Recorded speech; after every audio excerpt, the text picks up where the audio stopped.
When the printing press entered widespread use, the result was a revolution of knowledge. Information was easier to spread than ever before, and as a result, through a long chain of events after that, now we dedicate a huge amount of resources to educate every single member of the populace as much as possible. And let me tell you, that shit has paid off. We have gained the understanding that more education is always a good idea. Most problems, pretty much any problem, can be at least remedied to a certain extent through education. Knowledge is power, and we have become more powerful as a whole by making every individual person as powerful as possible. These past few decades, however, have seen the introduction of a technology that is even more revolutionary than the printing press: the internet. And much like the printing press needed a couple years to make its big, massive impact on society, we are only now seeing the first things that the internet is changing clearly. We have entered the age of the outsider. Most fields of knowledge are, to a degree, institutionalized. It makes sense from an organizational standpoint to group most of the experts in the places where most of the knowledge and most of the money is. And then people go to those places to acquire those skills. That way you can supply the people who seek that knowledge with that knowledge, because there's only a limited amount of teaching materials and teachers available. You can establish networks of communication, discussion, and collaboration between the foremost experts in any field, making universities true hubs of knowledge. Funding becomes cheaper too, because they all use the same offices and the same machines. But every field of knowledge has always had its outsiders. Autodidacts who have acquired the skills and knowledge of a field without going through the usual common paths that are conveniently laid out for anyone who might be interested, and the results are often quite unorthodox. This is a phenomenon in science, but it's even more of a phenomenon in academia, and even more of a phenomenon in the arts. As a matter of fact, outsider art, which is just people who make art without having been educated in it in an art school or having any sort of close contact with the art world or networks with which to distribute their art, are essentially a whole genre of art. And in our day and age, becoming an outsider in a field has become easier than ever. Think about this, right? You used to have to go to film school to learn video editing on a professional level. It was almost impossible to acquire those skills without the help of certified experts. Nowadays, you have self-taught 14-year-olds who, through the art of making YTPs, which no Hollywood editor would ever even consider doing, have acquired the kinds of skills that only a high-quality education could get you maybe 10 years ago. And this has become true about most things, even practical skills. How many of you have perused a YouTube tutorial in order to fix some problem you have encountered in your lives? How many of you have that instinct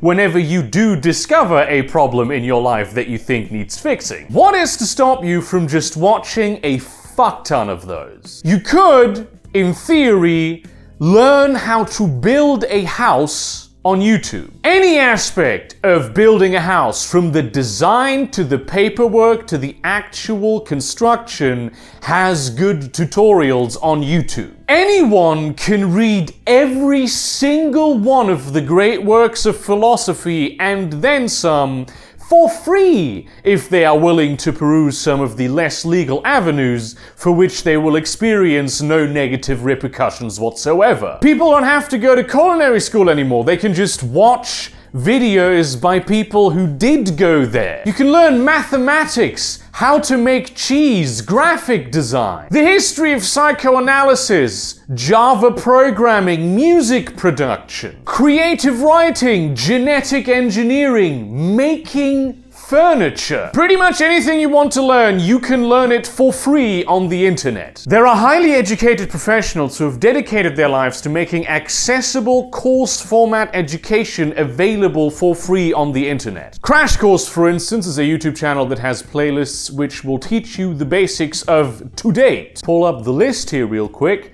History, biology, ecology, literature, chemistry, psychology, anatomy and physiology, astronomy, US civics, intellectual property law, economics, philosophy, physics, the history of games, computer science, mythology, sociology, film history, study skills, statistics, theater and drama, media literacy, history of science, engineering, film production, film criticism, business, artificial intelligence, linguistics, and a number of additional and sub-courses that I didn't even mention here because I tried to keep the list as short as possible. These are freely accessible, super high quality learning resources. I have personally witnessed professors recommending these playlists to their students, saying that essentially if you are, for instance, a biology student and you watch the biology playlist, the basic knowledge that you will learn there will help you in every single course in your curriculum. And these are accessible to anyone for free at any time. Anyone can use them at their convenience. It's not like you need to spend cash money to learn things on the internet, but you can, and some of the things that are offered that way are actually of very high quality,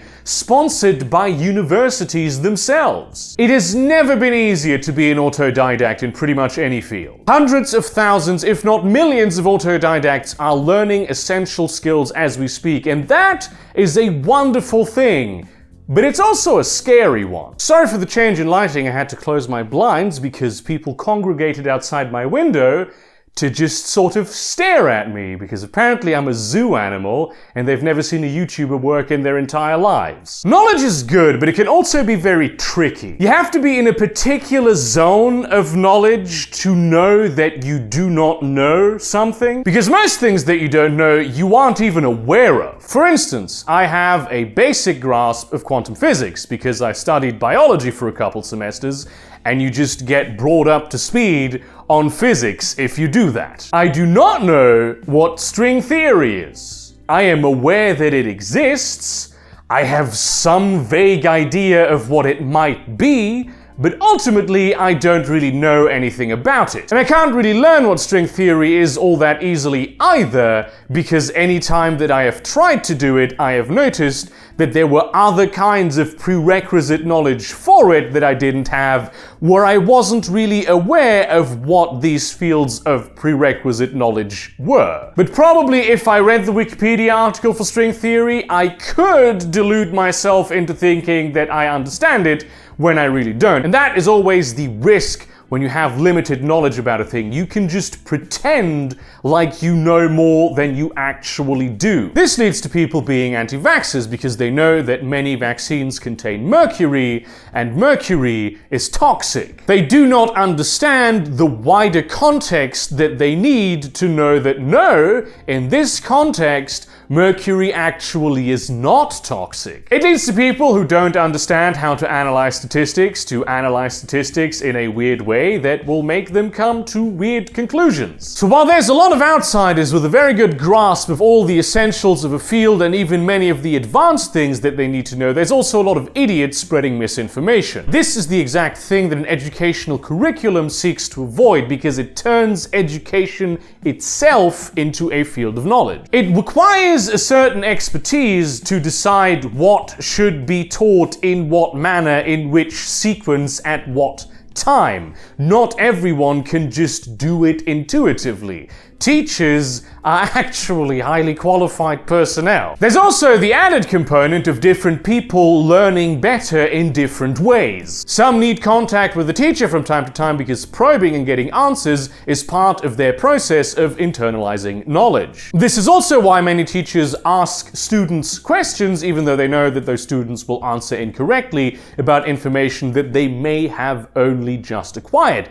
It's a way of weeding out misinformation among the students and making sure that they understand the thing that they're trying to understand the correct way. This is why it's essential that we adjust our educational system to work with this new trend of anyone being able to gain expertise in any field. Because this trend is only going upward. Everybody needs to learn how to learn in school. This includes not only how to find the proper resources to acquire certain skills and knowledges, but also figuring out what your own personal process of learning is, which techniques work best for you, and how you can optimally internalize knowledge. Everybody also needs to learn critical thinking skills in school. Critical thought is actually a prime example of how people with a little bit of knowledge in a field can ruin the entire premise of that field to a dangerous extent. Because to a fuck ton of people, critical thought means basically whenever I encounter something that doesn't fit into my worldview,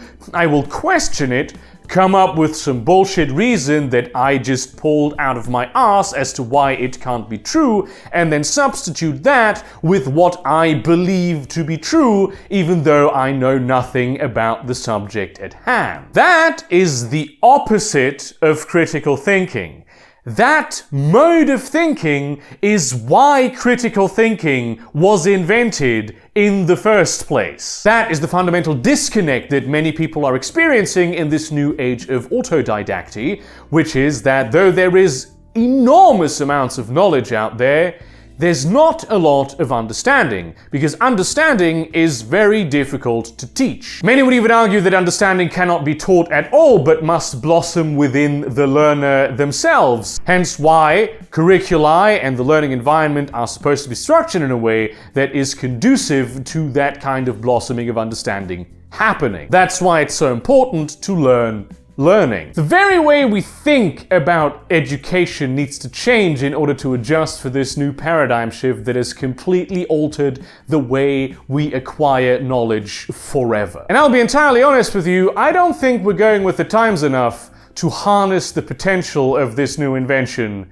as much as we should. Thank you very much for watching this video. Like, comment, subscribe, share this to your relevant communities, but do not spam them. Consider supporting me on Patreon or Subscribestar, buying some of my merchandise or my short story collection. And in that spirit, go forth and learn something.